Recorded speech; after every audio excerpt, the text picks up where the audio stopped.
Hello and welcome to another D&D Stories.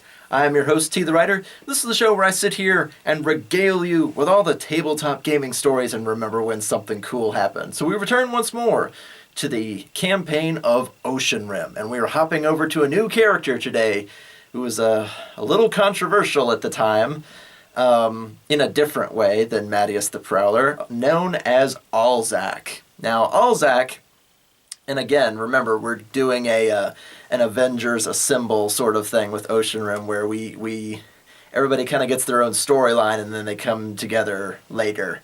So Alzack was a Scroll Scholar. Now, what is a Scroll Scholar? It is a special brand of wizard that specializes in making scrolls. It's just what it sounds like. And scrolls can be used to cast a magic spell once before they burn up, and he was really good at making them in a shorter amount of time. I believe Scroll Scholars can make higher level spells into scrolls. Just people that want to make like one-shot spells into scrolls faster, better, more damaging, higher level, stuff like that. And we had several arguments about what sort of person Alzack was, like, in character, because Alzack was basically a graduate student of the Mages Academy there in Oceanrim. Now, I'm not good at coming up with names, so I just called it the Mages Academy, a place where you can go to learn magic, tame your gift, or otherwise study the mystic arts. Sorcerers, wizards, and everything in between. Not really clerics or druids or anything, but like the ones that have to study, the ones that are born with the talent and stuff like that. It's a big college campus in the corner of Oceanrim. Alzack was, at the time, just graduating, and he lived a very strange life. He had a small apartment somewhere in the residential area of Oceanrim, and to make his living while he was going to school, he was a mind reader. Now, what did he do with this gift? He would break into people's minds, steal information, and then sell the information to whomever wanted it, or to the highest bidder. Yeah, exactly. I can't see your face, but I totally can. Doesn't sound very heroic when you say it out loud, does it? And I thought for a while, I was like, what kind of, this isn't really a hero, he's more like a self-interested, scholar. He's a scroll scholar. But I thought, if I were to break into the alignment argument, which you should never do, what would I call him? And I was like, gosh, at best, he'd be chaotic neutral, because what he's doing is not lawful. But, is he hurting anybody? What kind of information is he stealing? Is he stealing, like, the code to a bank vault and giving it to the group of rapscallions that are going to go and rob the bank? Or is he going, like, into guardhouses and saying, hey, that serial killer you've got whose victim is still alive somewhere? I'll read his mind and tell you where the victim is for a fee. What kind of mind-reading work is he doing? But he didn't give a lot of specifics. He just said that he would read minds and sell the information. So as far as I can tell, that's pretty non-lawful. So I was like, he's like chaotic, neutral at best, and neutral evil at the worst, because you can cause a lot of trouble reading people's minds and selling their secrets. So he wasn't a part of, like, the Thieves Guild or anything like that. At least he wasn't on their radar, at least not yet. But we'll get to that later. But that was basically how he paid his tuition. He would find out secrets and sell them to the proper people. And once he got enough contacts, enough people that kind of believed in his gift, he basically got, like, fences and contacts and people that could, so-and-so wants to know this. Can you go do that? And he would go do it and come back with the information. And once it was proven to be correct, he would be paid, and he would get the majority share of whatever the pay was. So he was basically a thief, now that I think about it, stealing information and selling it. I guess it's no different than taking somebody's silverware. So for the moment, we will call him chaotic neutral, but we'll see about that later. Argue about it in the comments below. I've long since tried to withdraw from the alignment argument because no two people on the planet agree on any of the 9 alignments and what their definitions are, what philosophies they are. Just whatever. I don't bother anymore. But he is not a heroic character. He is not a lawful character. You gotta give me that. But Alzack was set up as a scroll scholar, and I basically said, hey, I want a character who's like going to school. Give me, here's your challenge to make this character. Have like a knapsack and put like 10 things in it that a scholar would carry around, and that would be that. And you can build that into a character, and he made a scroll scholar, so that was pretty cool. And we get to the Mages Academy. Just imagine like the camera zooming in on a random window of the headmistress's office, where Alzack is receiving his graduation present from the school itself, which is a key to the forbidden section of the library underground. It's basically like a research station / bunker / all the dangerous stuff is down there, and you got to be a well-educated wizard or sorcerer to go down there. That's where they do all their dangerous experiments, and they keep all their books on like void beasts down there, and like cross-dimensional travel, stuff that not ought to be in the hands of students and people that are there to learn. That's an area for professors and graduates, and each one of them gets one key, and if you lose it, that's it. They're not going to make you a copy, because God knows what that would go for on the black market. So Alzack is receiving his restricted section of the library key from Lady Firefall, who is an elven woman who runs the Mages Academy as the headmistress, and she's gorgeous. She's got the tan skin and the scarlet hair, and I think I based her off of the Gerudo women from Ocarina of Time. Just gorgeous elven woman with fiery red hair who happens to run this school and runs it really well. She is I think a sorceress herself. She's not a wizard because she didn't need to study her spells. She was all raw talent, and elven blood would push the magic through her body, and she could rain lightning and thunder from the skies and blah blah blah blah blah. But through merit, she became the headmistress of this school, and being a long-lived elven woman, she has been the headmistress for a very, very long time. And if you remember, the calamity of Oceanrim happened over 700 years ago. So somewhere in that time frame, she came in and helped start a school, and it's clearly flourished. So she gives Alzack this key and says, you now have access to every resource that the Academy has to offer. You can write your dissertation papers, you can do your experimenting, your inventing, whatever you want.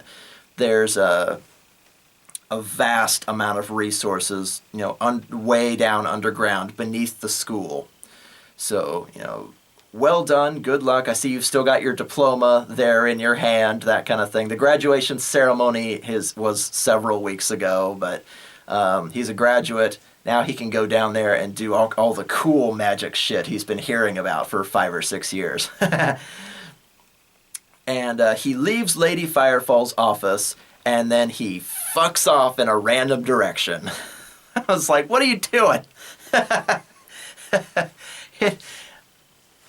Alzack, I think I miscommunicated to this player what kind of campaign he was going to be in. Like, I told him all about Oceanrim, and he became a scroll scholar, and I told him he'd start at the Mages Academy.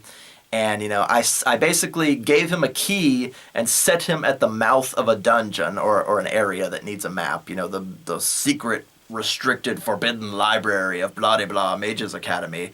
And then he turned around and he left.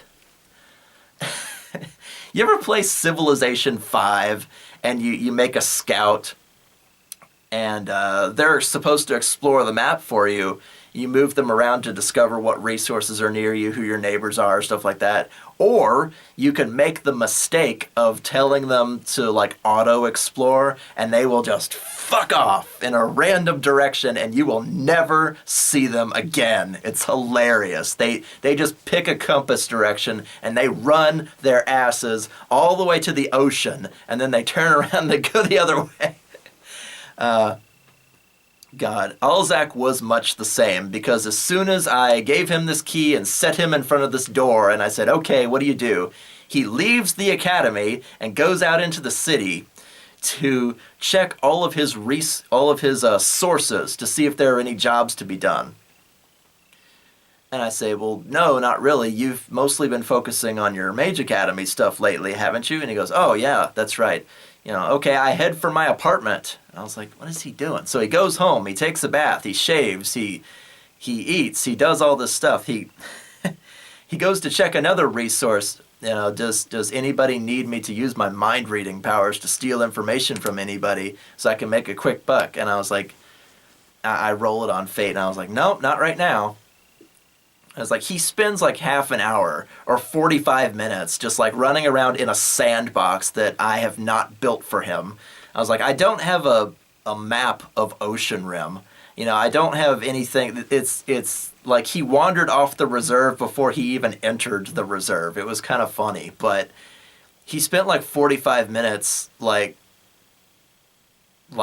dodging around the campaign. I was like, what is he looking for? A subquest? This isn't an MMO. I was like, I gave you the key to the most restricted library in the land, and you don't want to go in there? Come on. I was like, you made your character, you did your shopping, you've still got like 1,200 gold, so you can get any regular stuff you want in the meantime. I started your story arc, and you left, you fucked off. and very patiently, after like 45 minutes, I was like, would you like to go to the library now? He's like, yeah, I guess. Ass. But finally he goes in, and he's got his super cool golden restricted library key. It's got like a ruby on it and stuff like that. And he turns the lock and he goes in. He finds himself in an antechamber, which is basically like a mud room or a place where you take your shoes off. It's the chamber before you go into a place proper. And in this antechamber is a huge nest, and in the nest is a Sphinx, like a Grecian like female giant booby Sphinx. The kind that asks you riddles, not the kind that banishes you to the end of time. The female Sphinx, not the Endo-Sphinx. And she's got like a teacup in one claw and like a giant book in the other paw, and she's just kind of lazing around. Her tail kind of flops back and forth a few times, and she looks up at him and she smiles, and you can see all the fangs, and is like, oh, you're new. Welcome to the library. And she kind of sips her teacup and sets it aside. And Alzack is taken off guard. Number one, because Alzack has no talent, of course, when it comes to women. So the giant booby Sphinx that he comes across. Hey, look at Grecian art. Tell me there's not boobs there. I'm just saying. Lower half of a lion, upper half of a well-endowed woman. Anyway, he has no talent when it comes to communicating with or being around women, because of course he doesn't. He's a great big nerd who works at who's a graduate student at this Mages Academy. He's devoted his life to study and stealing information, not to his social graces. So he kind of freezes in the doorway, and the door closes behind him. So his key is on the outside, and he quickly turns around. He grabs his key and then shuts it again. It's like, this is the way to the library, right? And she goes, oh, yes, of course. And he kind of like sidles past her. Like, clearly she's some sort of guardian. Like, if somebody came in here, like, picked the lock and got into the antechamber, she would be there to stop them, because she would know a thief when she sees one if she didn't hear, like, the key go into the lock and turn. If somebody sat there and picked the lock for 15 minutes, she would know it. But he kind of sidles past her because oh no, a freaking Sphinx, I shouldn't mess with her.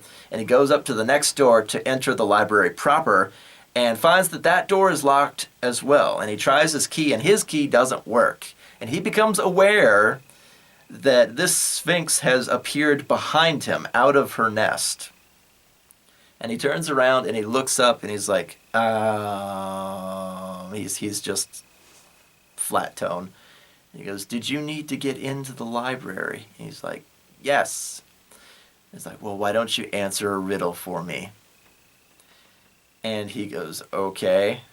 And there are several ways to deal with like riddles and puzzles in D&D. And I believe there should be like 2 or 3 different ways to do riddles.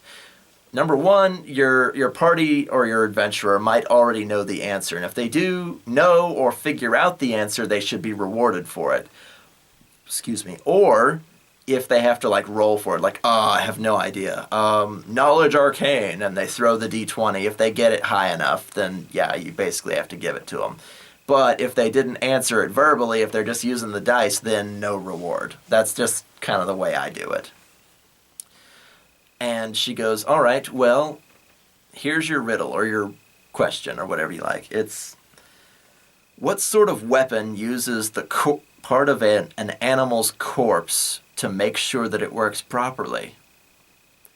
And Alzack kind of thinks for a while, and he's stumped. And there are actually several answers to that, because you can use sinew for bow and arrow, you can use feathers for arrows, you can use, tendons and certain other leathers for whips and things like that. So there's quite a few answers to that question. And the one that the Sphinx wanted was feathers, because you put feathers on the back of arrows to make sure they fly straight, or at least spin properly. And Alzack is not able to get the answer, so he throws the d20, and of course, being a scroll scholar, he's dumped all of his points into knowledge arcana, knowledge history, knowledge this, knowledge, or what is it, knowledge arcane, knowledge geography, knowledge local, all the knowledges. Those are the things that he has. And, it's like, just pick a knowledge. I think they're all the same at this point. And he gets her, he's like, feathers. Feathers is the answer. And she's like, that's right. And he goes, what is your name? Just so I know, since I'll be going in and out of here. And she goes, you couldn't possibly pronounce it with your tongue. And he goes, I'm a scroll scholar. I know several languages. Try me. And she goes, well, I can shorten it out to something that your tongue can understand. I am Diana. And he goes, Diana the Sphinx. Okay, well, I will do my best to remember your name, madam. Thank you. Would you let me in? And Diana kind of reaches down into her cleavage and pulls out another key, a Sphinx-sized key, and fits it into the lock next to Alzack's head and turns it.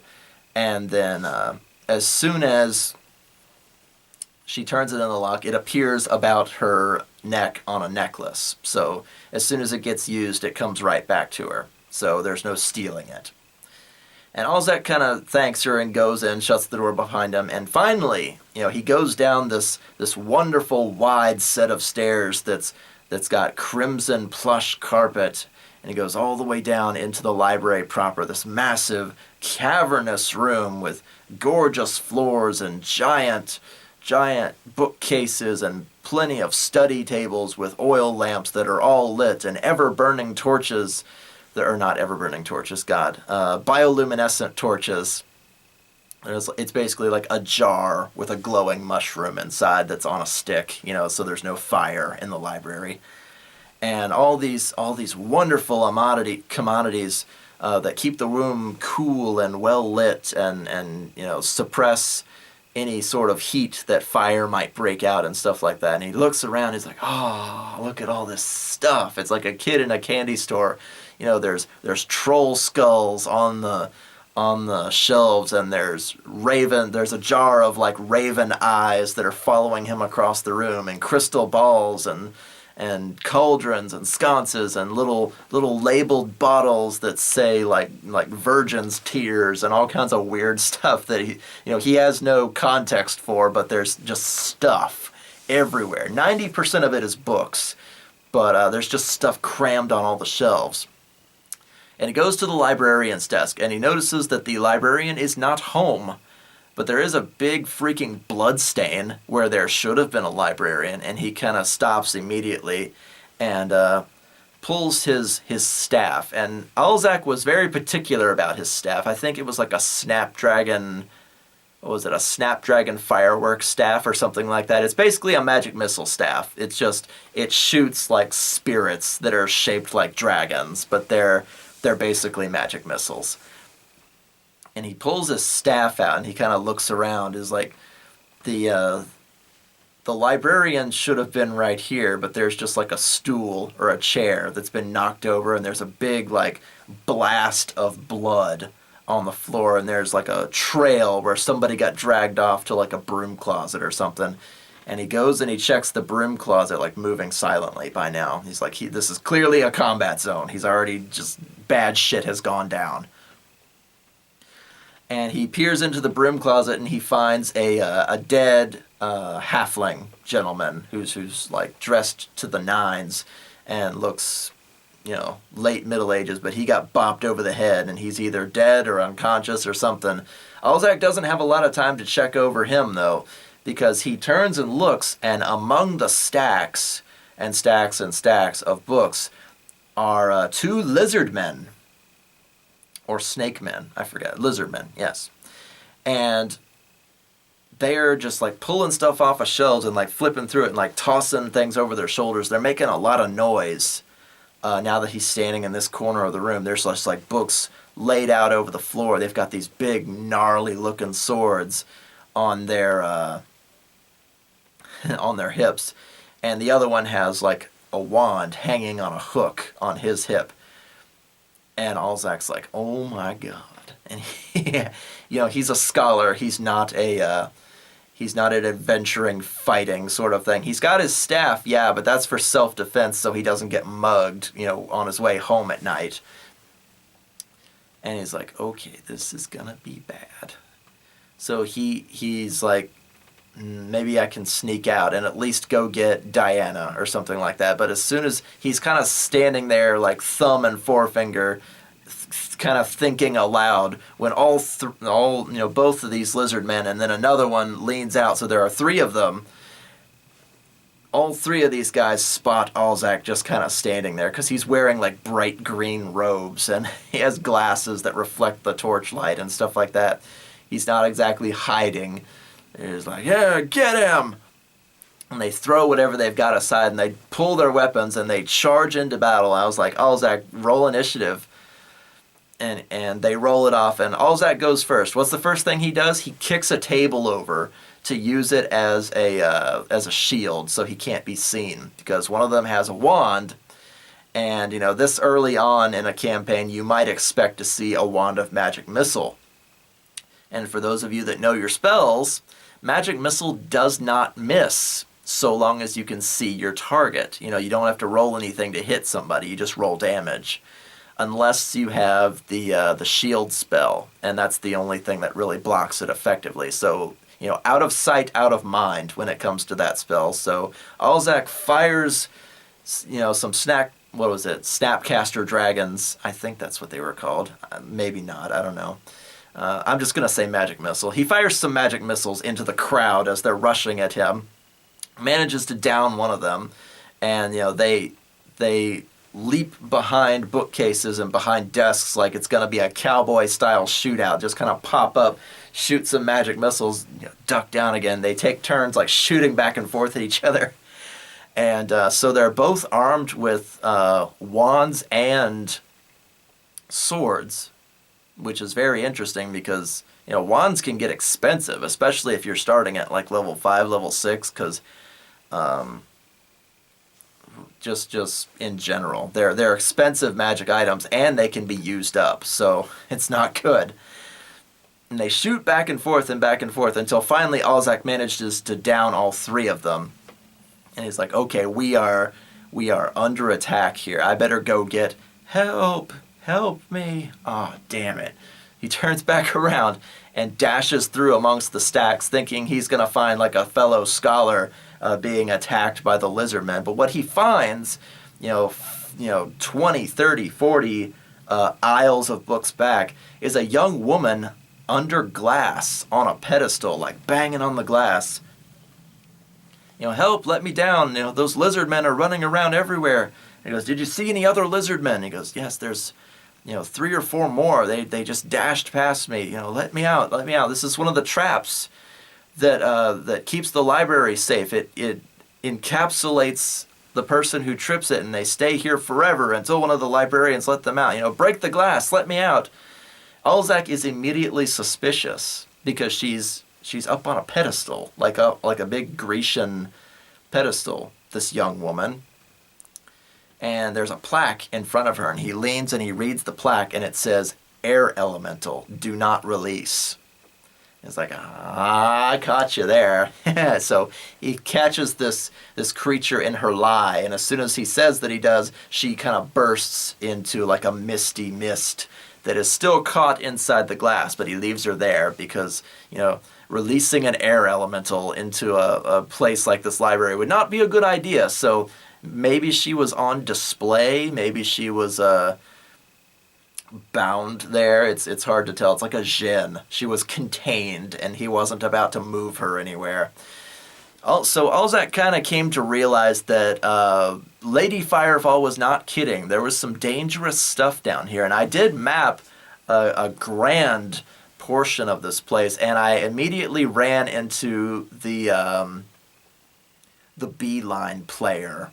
And I don't know if you've ever DM'd a game, if you ever had this problem where you design a big grand dungeon with, a wing that goes with this way and trails that go that way, and there's a secret passage that goes this way for 5 or 6 rooms, but your players for some reason, they pick the right way and they miss like 80% of the dungeon, so they don't get any of the magic items or monsters or cool shit you laid out for them. Oh, Alzack did a beeline. So Alzack picked the correct passage out of all the passages because this place is monstrous. It's a labyrinthine place full of laboratories and places to cook in your cauldron to make potions and book, rooms full of books, contained magical creatures like the air elemental, stages where you could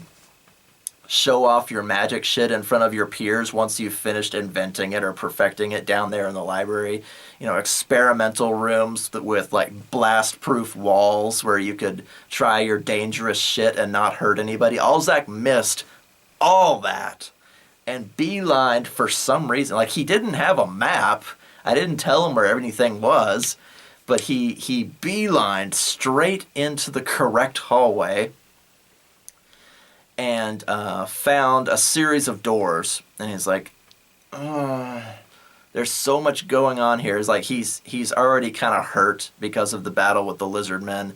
And there's air elementals under glass. The librarian's dead. He's like, okay, I've got to go back and get Lady Firefall. Like, he turns around immediately, and I was like, if he comes back with an army, it kind of ruins the game, doesn't it? I was like, how do I stop him? I was like, Alzack, if you leave the library, if the lizard folk are here to steal something, they might be gone by the time you get back. And Alzack kind of stops in his tracks, and he's like, shit, you're right. And this is the DM saying, are you sure? Because that's what happens right before a paladin loses their powers, or right before the rogue fucks himself trying to get that fist-sized ruby out of a statue that breathes fire, and he knows that it breathes fire. The DM always says, are you sure? that was my are you sure moment. And he's like, if I run all the way to Lady Firefall, that's going to take too long. Whoever's in here might be gone by then. Because, they're breaking in. They're obviously breaking in, and Diana doesn't know they're in there, so they must have found another entrance. So if they broke in to take something, it could be anything. And if this forbidden library is full of dangerous magic shit, it could be anything. It could be, a magical beast that they want to steal, or a book on calling comets from the sky, or God knows what else. He's like, I need backup, though. It's like, Diana will help me. She's right there. And is 70 or 80 feet away on the other side of a big, thick door. And he throws the door open and he goes, Diana, we have thieves in the library. And Diana, drops her teacup. And she snaps her book closed. What? And she leaps down off of her nest. And he goes, show me. And he takes her inside and shows her, the dead lizard men that he just, fought for his life against. He's like, oh no, the poor librarian. And he shows her the librarian who is dead in the closet. Damn it. Damn you, lizard man. And, she's got, the great big claws and the lion body. And she can probably cast magic. She's got wings. She is a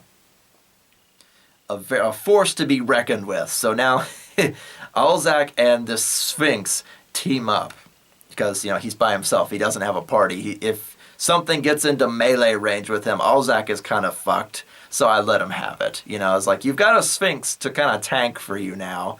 Don't try not to get her killed. Don't let anything go to waste here. I didn't want you to, and I didn't tell him this, but I didn't want him to go and grab 30 students or a bunch of professors or Lady Firefall and just, the game would have come apart, with that many powerful magic users. I was like, if you leave for too long, they might be gone. The Diana's right there. Shit. So I give him Diana as a second party member, and they charge down this hallway. And, they go to this hallway again, and they sneak. And for some reason, Diana is much sneakier than him. She just rolled better. Neither of them are stealthy types, but for a large creature, for a Sphinx, she sure knew how to get around quietly. I guess it's the lion genes. And they peer in, and they find that there are two more lizard men armed with swords guarding a third, a sorceress lizard folk. She is white as bone, albino, if you will. She's got white scales and crystalline claws on the ends of her fingers, and her eyes are pink. So she's like a proper albino. She has no color to her other than the cloak that she's wearing about her shoulders that is black. And so, of course, while she's pulling books down, it's not that book, it's not that book, it's not that book. Stuff like that. Alzack kind of leans and looks up at the plaque because this is a relatively small room. And if it's a library, what section is this? This is the section on interdimensional travel, like portals and shit, like the really dangerous, I'm going to open a hell mouth into hell or into the abyss or into the elemental plane of fire, or this is where those books are kept. The opening, the closing, and the stabilization of large-scale portals. That kind of information is in this room. That's one of the reasons this is the restricted section of the library. They've clearly crowbarred the door open and skewed the runes that would strike you with lightning if you went in there unattended. So they had the tools and the talent, and now she's pawing through these books. But as soon as Alzack leans around to kind of check it out a second time, while she's pulling books, her guards are facing the only door in the room, and they spot him immediately. It's like, you dead! And they both bolt out after him. And Alzack kind of ducks around the corner and pokes at Diana. They're coming around the corner. They're coming around the corner. And of course, as soon as the first lizard man peels around the corner, Diana's like, "Raw!" and gets him with a bite attack and 2 claw attacks, and just tears the fucker in half. I was like, damn. All right, so Diana kills the first one. I was like, all right, roll initiative. You still got one guy there, and they make quick work of him because of course they do. And the albino sorceress lady whips about, and she's like, no, you must not stop me. And she casts obscuring mist into the room, which basically fills the room with fog. so you can't see what's going on. So, Alzack's, Snapcaster Dragon or Magic Missile, whatever, staff is no good because he can't see his opponent. And of course, Diana charges into the fray to try and find this woman. And she's got her own magic wand to like fire off bolts of lightning, which fly back and forth. Some of them hit Alzack, some of them hit Diana.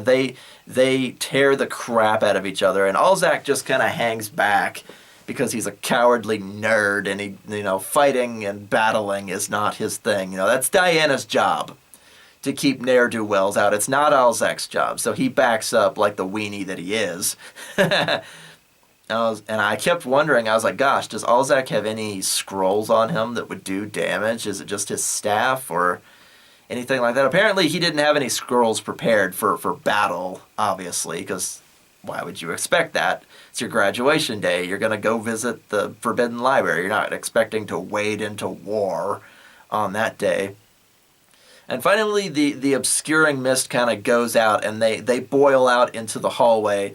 Both sides have taken, terrible damage from each other. And this woman throws her cloak out over Diana, and it turns out that it is a cloaker, which is the flat monsters that are all like teeth and mouth and eyes that look like a cloak or a cape when they're laying still. They like hang themselves up on like clothing racks so that when you pull it down it's like raw, and it wraps you up and chews you up. She throws her cape onto Diana. It's a cloaker. And so while Diana is roaring and shrieking and clawing this thing up, well, it bites her a lot. They take so much damage, God. Diana came very close to dying, just fighting one thing after the next while Alzack was not helping. This albino snake woman and Alzack kind of square off. They've both got one, or he's got a staff. They've both got magical weapons to like point at each other and threaten one another. And Alzack's like, I'm gonna read her mind and find out what her plans are. I was like, oh God, here we go. All right, roll for it. And he walks me through the complicated rules that come with mind reading, and I forget what they are, and I don't care. Don't put them in the comments. But basically, he gets like her surface thoughts, and then her long-term thoughts, and then like her secrets. There's like 3 levels that you get when reading someone's mind. Like her surface thoughts obviously are to escape, and who's this skinny, knobby-kneed nerd that stands in her way when all of her grand plans must be put to fruition before time is up and things like that. Like her only thought at the moment is escape.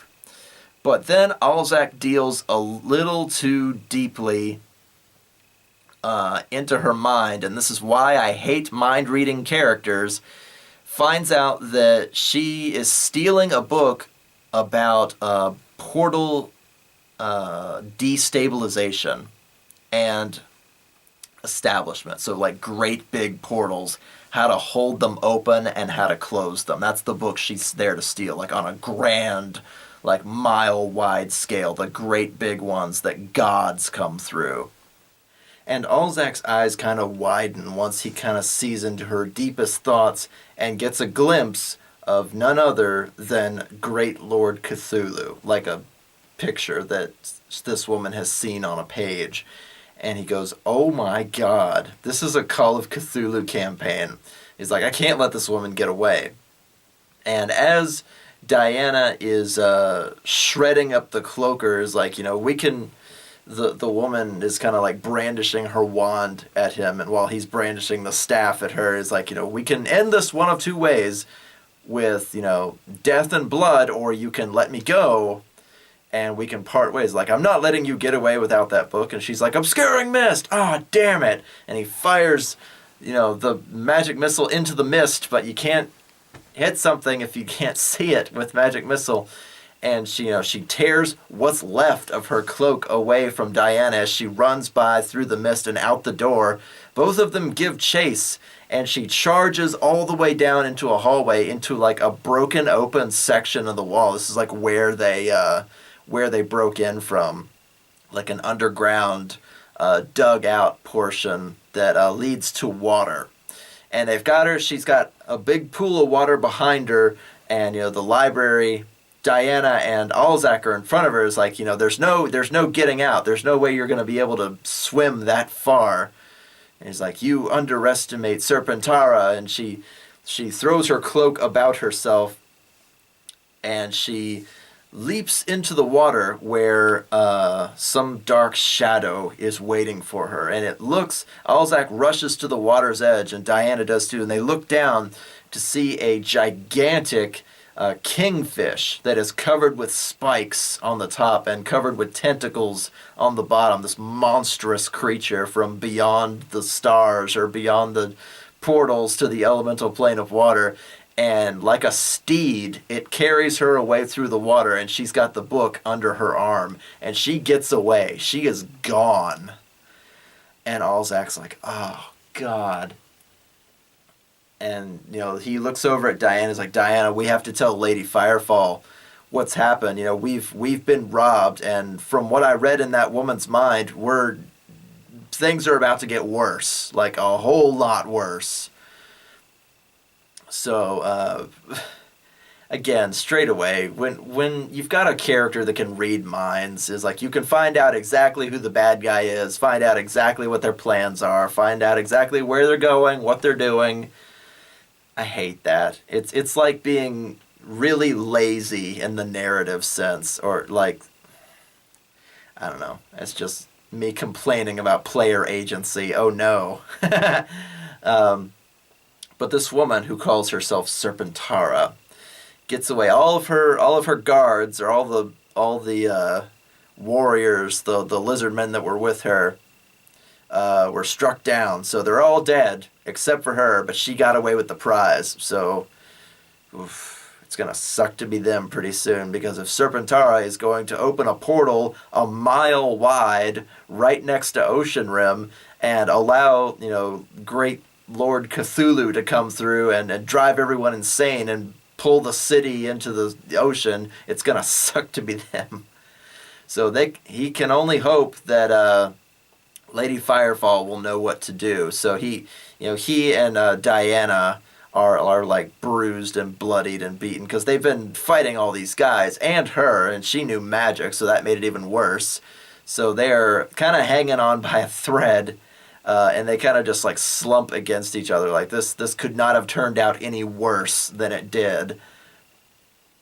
But Serpentara got away, so I don't know. It's not the first hero in this adventure to fail, and the bad guys get to move their plans forward again. So just in the sense of a campaign, I was kind of getting backed into the corner because the bad guys kept winning.